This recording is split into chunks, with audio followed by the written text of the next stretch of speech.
Hello friends, Canva की इस pro series में आई सीरीज़ में आपका स्वागत है। इस सेशन में हम बात करेंगे किस तरह से हम कैनवा के एआई फोटो एनहांसर टूल को यूज़ करके अपनी जो इमेज रहती है उसकी क्वालिटी बढ़ा सकते हैं। ज़्यादातर ये जो चीज़ें रहती हैं आप इसमें brightness, contrast, colours, enhancing sharpness, आप ब्लरनेस को रिड्यूस कर सकते हैं या डलनेस हटा सकते हैं। और ज़्यादातर इसका जो यूज़ किया जाता है, मान लीजिए आप प्रोफाइल पिक्चर्स लगाना चाहते हैं, प्रोडक्ट इमेजेस बनाना चाहते हैं, सोशल मीडिया पोस्ट बनाना चाहते हैं, इन सब में ये यूज़ की जाती हैं। अब इसके लिए मैं एक छोटा सा इमेज पहले क्रिएट कर लेता हूँ जो हम लोग यूज़ करेंगे कैनवा के थ्रू अपनी फ़ोटो एनहांसिंग टूल का यूज़ करने के लिए। कैनवा की एआई टेक्नोलॉजी के साथ उस फोटो को एनहांस करेंगे। तो इसके लिए मैं चैट जीपीटी पे आता हूँ और एक टाइप करता हूँ provide me herbal shampoo image for marketing. मान लीजिए मुझे हर्बल शैम्पू का बिज़नेस करना है, तो उसकी एक प्रोडक्ट इमेज यहाँ से जनरेट करवा लेता हूँ चैट जीपीटी से और फिर देखेंगे कैनवा में किस तरह से हम काम कर सकते हैं। यहाँ देखिए चैट जीपीटी ने मुझे एक बड़ी सुंदर सी इमेज तैयार कर दी है। आप अपने प्रोडक्ट की इमेजेस इस तरह से तैयार करवा सकते हैं। अभी मैं डाउनलोड कर लेता हूँ। आपके पास एक्चुअल इमेजेस हो तो उसको भी आप सेव कर सकते हैं और कैनवा में अपलोड कर सकते हैं। मेरे पास ये फाइल सेव हो गई है। मैं यहाँ पे अपने कैनवा में वापस आ जाता हूँ। मेरा ये पेड कैनवा टूल है और यहाँ आके मैं एक फ़ोटो अपलोड कर लेता हूँ जो अभी अभी मैंने बनाई है। तो ये मेरे पास फ़ोटो अवेलेबल हो गई है। इसको मैं ओपन कर लेता हूँ और ये कैनवा में अभी अवेलेबल हो जाएगी और इसको ड्रैग करके मैं यहाँ अपने पास जो ब्लैंक पेज है उसमें ले आता हूँ। थोड़ा सा बड़ा कर देता हूँ साइज़। अब ये एक बेसिक फ़ोटो मेरे पास आ गई है। मैं चाहता हूँ इस पे अब इस फ़ोटो को कैनवा के जो एआई फ़ोटो एनहांसर टूल्स हैं उनके साथ अच्छी इमेज में तब्दील कर दिया जाए, बदल दिया जाए। तो आइए देखते हैं किस तरह से हम कर सकते हैं। जब हम इमेज पे क्लिक करते हैं तो यहाँ एडिट का बटन है। हमने लास्ट टाइम यहाँ देखा था कि मैजिक स्टूडियो अवेलेबल था।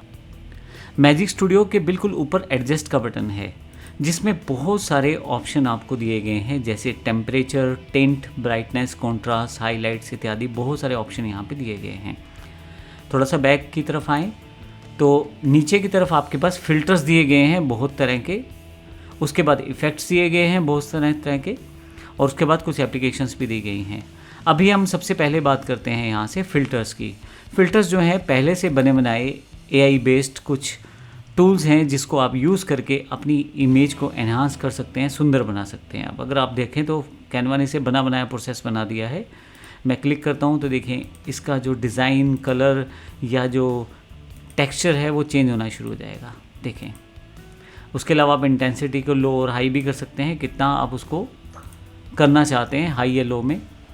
अब ये मेरे पास एक बेसिक इमेज, मान लीजिए मुझे ये इमेज अच्छी लग रही है तो मैंने इसको यहाँ पे छोड़ दिया है यूज़ करके। जब मैंने अपलोड की थी इमेज तो मेरी एक्चुअल इमेज ये थी। अगर आप देखें तो दोनों में डिफरेंस क्या है, लीजिए अब हम इन दोनों में डिफरेंस देखते हैं। मैंने सिर्फ एक वार्म कलर का यूज़ किया है तो देखें कितना बेहतर इमेज लग रहा है ये लेफ़्ट साइड वाला राइट साइड के बजाय, क्योंकि इसमें कलर करेक्शन बड़ी बेहतर तरीके से हुई है।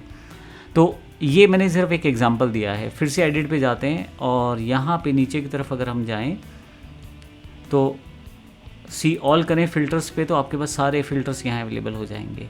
जैसा फ़िल्टर आप चाहते हैं वैसा फ़िल्टर आप यहाँ से यूज़ कर सकते हैं। आपको बेसिकली अपने जो प्रोडक्ट की इमेज है उसे ही बेहतर करना है, तो जैसा फ़िल्टर आप चाहें वैसा यूज़ कर सकते हैं। आप इमेज पे अलग अलग तरह के इफ़ेक्ट्स भी प्रोड्यूस कर सकते हैं जो कि पहले से कैनवा ने दिए हुए हैं। यहाँ से आपके पास काफ़ी सारे इफ़ेक्ट्स हैं। ड्यू टोन है, आप क्लिक करेंगे तो यहाँ पे बहुत सारे इफ़ेक्ट्स आपके पास आ जाएंगे। कैटेगरी बनी हुई है इफ़ेक्ट्स की। ब्लरनेस है, आप डिफरेंट तरह की ब्लरनेस क्रिएट कर सकते हैं इस पर। मैं फिर से वापस आ जाता हूँ। इस तरह से आपके पास यहाँ पे डिफरेंट तरह के इफ़ेक्ट्स हैं जिनका यूज़ आप कर सकते हैं। यहाँ से थोड़ी सी आगे आके मैं इसको ऑटो फोकस पे डाल देता हूँ तो ऑटो फोकस ऑप्शन हो जाएगा जहाँ पे खुद ही ये सारी चीज़ें सेटअप की जाएंगी। अभी देखिए प्रोसेसिंग हो रही है। जैसी प्रोसेसिंग कंप्लीट होगी इस इमेज में मेरे पास ऑटो फोकसिंग सेटअप हो जाएगा। कि ऑटो फोकस कितना बेहतर तरीके से सेट किया है। सिर्फ प्रोडक्ट इमेज को हाईलाइट किया गया है जो कि शैम्पू वाली है, बाकी जो पीछे के ऑप्शन है उन्हें उसने ब्लर कर दिया है। तो इस तरह से आप ब्लर इंटेंसिटी यहाँ से बढ़ा भी सकते हैं और आप चाहें तो फोकस पोजीशन सेट भी कर सकते हैं। अभी मैं रिमूव ऑटो फोकस भी कर सकता हूँ। अभी मैं इसे हटा देता हूँ। कैनवा ने यहाँ पे एक और इम्पोर्टेंट फीचर दिया है जो कि पूरा एआई बेस्ड है। आप एडिट पे जब क्लिक करेंगे यहाँ पे तो आपके पास यहाँ पे एडजस्ट पे क्लिक करना है, जो मैंने पहले बताया था। यहाँ एक बटन है ऑटो एडजस्ट, खुद ही सारे फैक्टर रीसेट कर दिए जाएंगे जिससे फ़ोटो आपकी सुंदर लगे। मैं ऑटो एडजस्ट पे क्लिक करता हूँ, देखिए उसने बोला है कलर एडजस्टेड, तो कितनी सुंदर इमेज हो गई है, पहले से बेहतर इमेज ये मेरे पास आ गई है। मैंने कुछ भी अलग नहीं किया है, सिर्फ एक ऑटो एडजस्ट का बटन यूज़ किया है। मैं आपको दिखाना चाहता हूँ कि मेरी पहली इमेज कैसी थी, तो मैं उसको यहाँ पे साइड बाय साइड रख देता हूँ। तो अब देखें आप, दोनों में डिफरेंस है। इसमें कलर एनहांस्ड हैं और कहीं ना कहीं सुंदर लग रही है फ़ोटो। इसमें कलर जो नॉर्मल थे, जिसमें चीज़ें बिल्कुल सिंपल थी। तो जब भी हम प्रोडक्ट कैटलॉग बनाते हैं तो इस तरह की चीज़ें हमें बड़ी ज़्यादा करनी पड़ती हैं, और कहीं ना कहीं ये जो कैनवा की अपनी टेक्नोलॉजीज़ हैं उससे, AI टेक्नोलॉजी से हमें बड़ी मदद मिलती है। ऑटो फोकसिंग से, ऑटो एडजस्टमेंट से बड़ी सुंदर मेरे पास इमेजेस बन जाती हैं।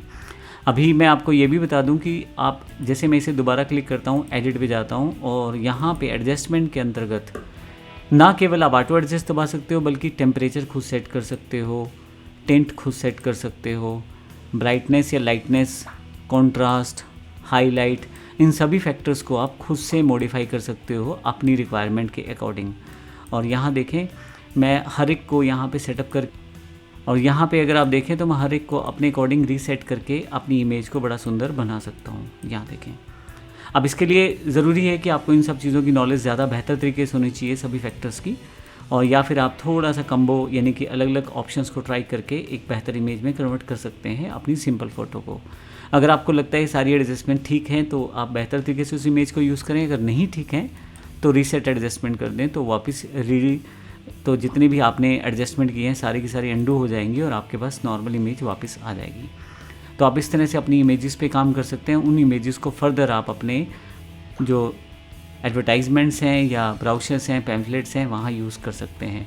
मैं आपको बता दूं, ये जो AI एनहांसर टूल होता है उसका और भी कई जगह यूज़ होता है। जैसे मान लो आपको प्रोफाइल पिक्चर बनानी है, यूट्यूब के थंबनेल्स बनाने हैं, या इस तरह के आपको प्रोडक्ट इमेजेस बनानी है, सोशल मीडिया पोस्ट बनाने हैं, इन सब में ये जो चीज़ें रहती हैं अपनी इमेज को बड़े बेहतर तरीके से परफॉर्म करना, ये बड़ा इंपॉर्टेंट हो जाता है।